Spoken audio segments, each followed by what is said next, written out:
Hello guys, 안녕하세요. 반갑습니다. Okay, so we are now on 495 of our POA or DMW reviewer series. Okay, so 이 표지는 무슨 뜻입니까? Okay, so what's the meaning of this signage? So dito na tayo diretso sa signage guys kasi nandito yung pinaka-key. Okay, so we home. So dangerous, then nakamul. Okay, so yung word na nakamul is the falling objects or falling debris, yung mga bagay na pwedeng mahulog. Okay? Chui. Okay, so the chui means caution or beware. So beware of falling objects. Yun po yung meaning niyan, guys. Dangerous. Okay? So pag may nakhamul, so yung dapat natin makita, guys, sa choices na related word is yung torojida. Okay? Torojida. So, saan kaya dyan sa choices yung may torojida?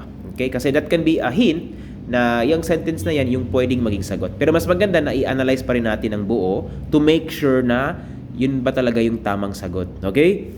So, let's try. Saan ba dito sa choices yung may torojida? Okay? So, isa lamang po siya, guys. Okay? So therefore, uunahin nating i-analyze yung sambon, yung number 3. Okay? So, okay no? Kasi dito sa mga choices, siya lang yung may torojida. Okay? So, try nating i-analyze. Okay? Wieso. Okay, wieso, we guys, means top, sa itaas. Then eso, from or mula. So, wieso, mula sa itaas. Okay? Mulchega. So, mulche means the objects, no? Yung mga objects din. Okay? Torojida. Okay, torojida means to fall. Okay, nandito siya, guys. Ayun, torojida. Okay, torojida, to fall. Then, liulsu ita, yung grammatical structure na yan, it means pwede or can, no? Pwede. So, meaning, torojilsu it means pwedeng mahulog yung objects mula sa itaas. Then, unika means since or because, dahil, no? Then, last is chushimha shipshio. Chushimhada, to take care, mag-ingat. Then, shipshio, please. Okay?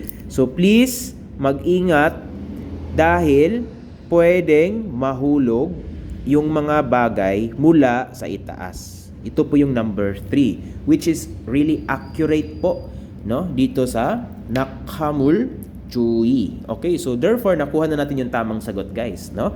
For number 3. Okay, kasi, as what I have said, dito sa mga choices, siya lang yung merong torojida. Okay? But what if halos lahat, or what if lahat merong torojida? Okay, that's the time, guys, na kailangan mong i-analyze lahat. Okay? Para to make sure saan ba dyan. Okay? So, try natin i-analyze yung number 1. Okay? Para ma-refresh yung mga vocabs at grammatical structures natin na natutunan. Okay, so number 1, 화재 사고가. Okay, 화재 사고. Okay, 화재 is the fire, then 사고 accident. Then itong ga it's just a subject particle. So sagoga nada. Okay, ito kasi yung magkasama, guys. Sagoga nada. Okay, yung nada dyan can be part of the sago. Yung nada kasi is magkaroon. So, sagoga nada means accident to occur or magkaroon ng aksidente. Anong klaseng aksidente? Sunog. Okay. Then, wihom, danger, no? Yung delikado. Okay? So, danger, okay, na pwedeng magkaroon ng sunog. Okay, yan. Isunika. Okay, ita. Again, ita yung verb natin dyan means to have. So, then unika dahil. So, dahil daw, meron daw possibility or delikado, no? Na pwedeng magkaroon ng sunog. Okay. Chushima shipshio. Please take care. Okay, so same lang naman yung dulo ng lahat. Chushima shipshio, chushima shipshio. So, please take care. Please take care dahil merong delikado na pwedeng magkaroon ng sunog. Okay, yan po yung thought ng number 1. Animida, hindi. Number 2. Ane. Okay, ane. Okay, inside. Diba, an means inside. Then, sa loob. Wihomhan muljil. Okay, so wihomhan muljil. So, muljil is the substance or yung mga objects din. Then, wihomhada. To, yes, to be dangerous. Okay, then naka-modifier form na siya, meron siyang niyan sa baba, guys. That means na. Okay? So if you say wihomhan muljil, dangerous na mga substance or mga objects. Okay, dangerous objects in short. Duro is으니까. Okay, duro ita means nakapasok or nasa loob. Okay? Nika since Chushimashipshiyo. So please take care, mag-ingat ka po dahil merong mga nakapasok na substance, okay? Or yung mga objects na delikado sa loob. Okay? So animnida. Mali din. Next, number 4. Badagi. Okay, badak. Okay, badak means the floor. Okay?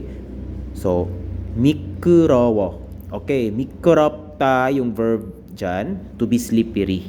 Okay, so if you say 바닥이 미끄러워 means slippery or madulas yung floor. 넘어질 수 있으니까 조심하십시오. So please take care since dahil again itong lir su ita, it means can or pwede. So dahil pwede ka daw nomojida. Okay, nomojida means to fall down. Okay, yung madapa. Okay, so please take care, mag-ingat ka po dahil pwede kang madapa. Dahil slippery or madulas yung floor. Okay, so yan po yung number 4. So again guys, nakuha na po natin yung tamang sagot, number 3. No? 위에서 물때가 떨어질 수 있으니까 조심하십시오. Okay.